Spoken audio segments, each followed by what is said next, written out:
मैं तो दोस्तों एक बार फिर से आपके सामने एक छोटी सी इंस्पिरेशनल स्टोरी लेके आया हूँ। आज हम बात करेंगे आचार्य चाणक्य की।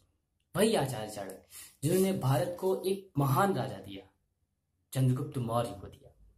जब समय भारत कई राजाओं में विभाजित था, उस समय उन्होंने क्या किया, राष्ट्रवाद का गठन किया और संपूर्ण भारत को एक राजा दिया जिसका नाम था चंद्रगुप्त मौर्य। जी हाँ, तो चंद्रगुप्त मौर्य के बारे में आज हम बात नहीं करेंगे। आज हम बात करेंगे आचार्य चाणक्य। आचार्य चाणक्य के अंदर ऐसा क्या था? ऐसा कि हम सब जानते हैं, आचार्य चाणक्य हमेशा जय माँ भारती का नारा लगाया करते थे।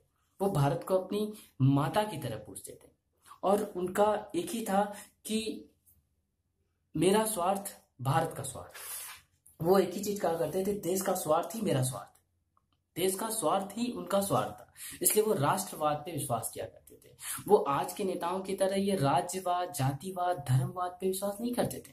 वो राष्ट्रवाद पे विश्वास करते थे। उनको पता था कि अगर पूरे भारत को एकजुट करना है तो हमें राष्ट्रवाद का गठन करना होगा। तो उसी सिलसिले में मैं आपको एक कहानी सुनाना चाहता हूँ, छोटी सी चाणक्य की। एक बार एक यूनानी आचार्य चाणक्य से मिलने चंद्रगुप्त मौर्य की नगरी में आया। जब चंद्रगुप्त मौर्य की नगरी में आया तो उन्होंने कई लोगों से पूछा कि ये आचार्य चाणक्य कहाँ रहते हैं, क्या उनका कच्छ कहाँ है या उनका महल कहाँ पे है। तो वहां के लोगों ने कहा नहीं नहीं, वो यहाँ नहीं रहते हैं। तो उनको विश्वास नहीं हो रहा था कि चंद्रगुप्त मौर्य आखिर ऐसा कैसे कर सकते हैं कि अपने आचार्य चाणक्य को यहाँ नहीं रखते। लोगों ने कहा नहीं, आचार्य चाणक्य जो है नगर से थोड़े बाहर रहते हैं। और तब उन्होंने कहा कि भाई मुझे वहां तक ले चलो प्लीज। तो वहां के सैनिकों ने उनको वहां से ले चल के उनके पास ले गए, आचार्य चाणक्य की कुटिया में ले गए। आचार्य चाणक्य के पास जब पहुंचे वो यूनानी, तो वो तुरंत प्रणाम किया और उनसे बोले कि सर, आप तो प्रधान हैं, आप तो प्रधान सेवक हैं और आप इस कुटिया में क्यों रह रहे हैं। तो आचार्य चाणक्य ने जो आंसर दिया उस पर सच में हम लोग सबको गर्व होना चाहिए। आचार्य चाणक्य ने कहा कि अगर हम देश की जनता के खून पसीने की मेहनत की कमाई को से हम महल में रहने लगे तो देश की जनता का क्या होगा, वो तो कुटिया में आ जाएगी ना। तो दोस्तों, जिस प्रकार मैं सिंपल शब्दों में अगर कहूं कि हमारे जो टैक्स है, हम सब भारतवासियों का जो टैक्स है, उस टैक्स के सहारे जो नेता हैं, अगर वो ऐस कर रहे हैं तो ये बहुत गलत है। क्योंकि अगर वो टैक्स हम दे रहे हैं तो अपनी सुख सुविधाओं के लिए दे रहे हैं, ऐसा होना चाहिए। तो आचार्य चाणक्य ऐसी सोच वाले थे।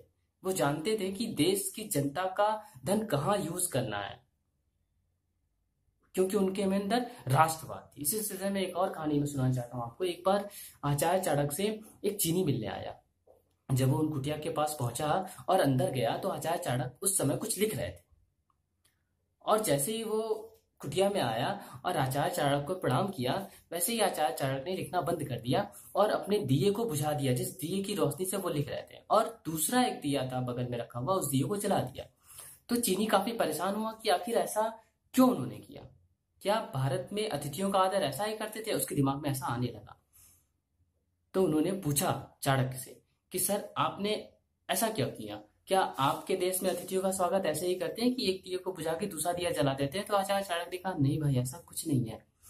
एक्चुअली जो दिया पहले जल रहा था, उस दिए से मैं देश के हित के लिए काम कर रहा था, देश की भलाई के लिए कुछ लिख रहा था, कुछ काम कर रहा था।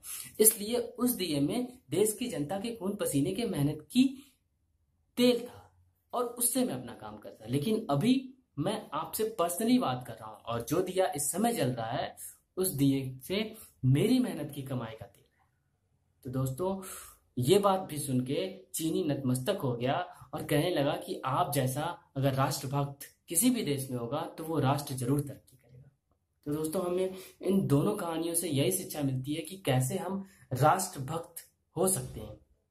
राष्ट्रभक्त कैसे चाणक्य के दिलो दिमाग खून में मिला हुआ था और उन्होंने इतनी बड़ी साम्राज्य चंद्रगुप्त मौर्य के सहारे भारत की सीमाओं को अनंत किया था। तो दोस्तों, आज हम बस इतना ही कहेंगे, इतना ही एक बात बताएंगे कि आप कुछ भी करो तो उसके अंदर राष्ट्रभक्त होना चाहिए, राष्ट्र प्रेम होना चाहिए। क्योंकि हम सब जनताओं को, हम सब लोगों को कि जो किसी भी जाति, मजहब, धर्म या किसी भी संप्रदाय से बिलोंग करते हो, हम लोगों को एकजुट होके अगर हम लोगों को कोई एक धागे में पिरो सकता है तो बस वो केवल राष्ट्रवाद है। तो राष्ट्रवाद को प्रमोट करिए, मैं तो यही कहूंगा। बाकी आपकी मर्जी। और इसी के साथ thank you so much for watching मी। जय माँ भारती।